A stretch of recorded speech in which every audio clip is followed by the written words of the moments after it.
Hello again. Every so often I come across something so outrageous that although I know I ought to be shocked and disgusted, I find myself instead laughing out loud. This happened when I read the University of Hull's inclusive assessment, marking and feedback policy, making an assertive commitment to decolonising curricula. This was produced in August, September, after the Black Lives Matter protests and riots last year, and claims to be part of an effort to encourage students to develop a more authentic academic voice. It is claimed that this new policy is prompted by the discovery that traditional academic language tends to be, and I quote, a homogeneous North European white male elite mode of expression dependent on a high level of technical proficiency in written and spoken English. I have literally no idea what male, white or elite have to do with the case, but I think they are saying that speaking clearly and writing in a way which may be readily understood by others is a bad thing. I'm not sure why it is bad, but we are given one reason. This is because it is a mode of expression that obscures the student's particularity. Well, of course, none of us like to have our particularities obscured. Stop sniggering at the back, it's not funny. Well, of course it is funny, which is why I was unable to read through the thing without laughing out loud. I will sum it up, thus relieving viewers of the tedious and painful necessity of having to plough their way through the thing. The gist of it is that correct spelling and standard grammar are no longer to be expected or required at Hull University, other than in certain very limited and strictly circumscribed circumstances. Poor use of English will not be marked down, and students can spell words just how they please, phonetically if they want. There we are. That's really all there is to it. This is all dreadful enough, of course, but even worse is the hypocrisy and greed which motivated this document. All the talk about decolonising the curricula and the rest of it is a smokescreen. Those running the university do not give a stuff about racism, decolonisation, Black Lives Matter or anything else. It's all about money. The death of George Floyd and the Black Lives Matter business came as a welcome excuse for what Hull and other universities had already decided to do.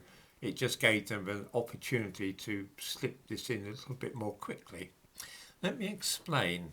For the last few years, there has been a noticeable attainment gap between white students and black in Britain in the degrees which are awarded on leaving university.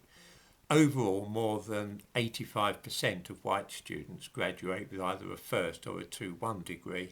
Fewer than 70% of black students get these grades. The Office for Students, the statutory body charged with looking after the interests of university students, has been growing increasingly uneasy about this situation and been warning for the last 3 years that things have got to change. Either fewer white students must be given top grades, or more black students must be allowed to get them. What is known as the attainment gap must be closed. If this doesn't happen, then those universities with the highest gaps, it's currently 30 percentage points at Birmingham, they'll have their funding cut.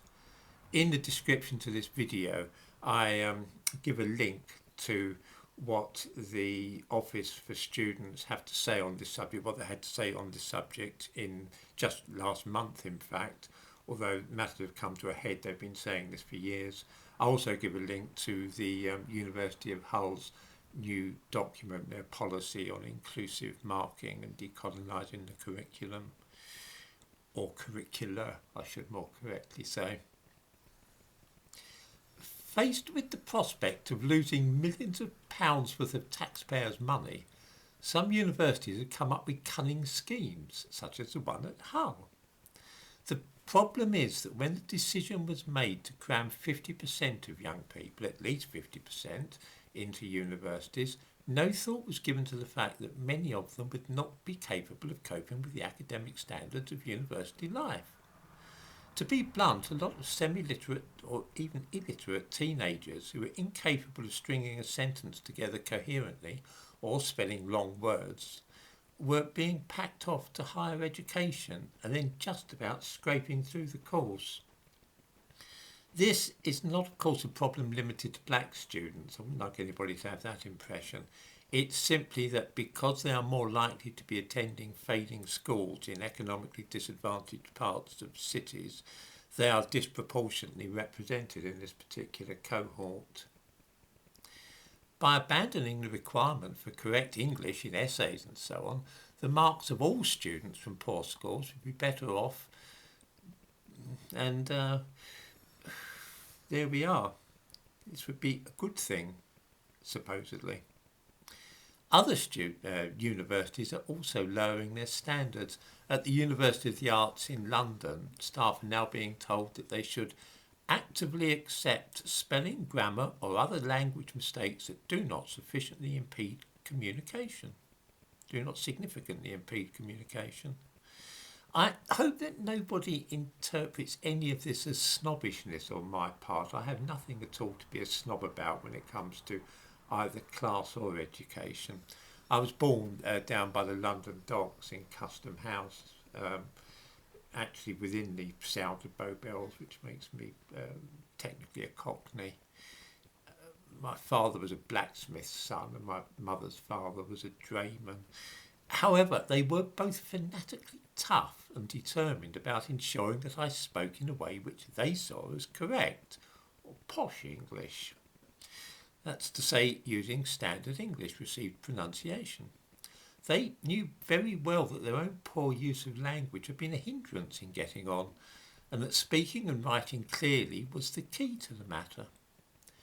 By the by, I can't help but observe that the sort of clever people who advise working people that they don't need to use correct English are usually middle-class types who went to Oxford or Cambridge.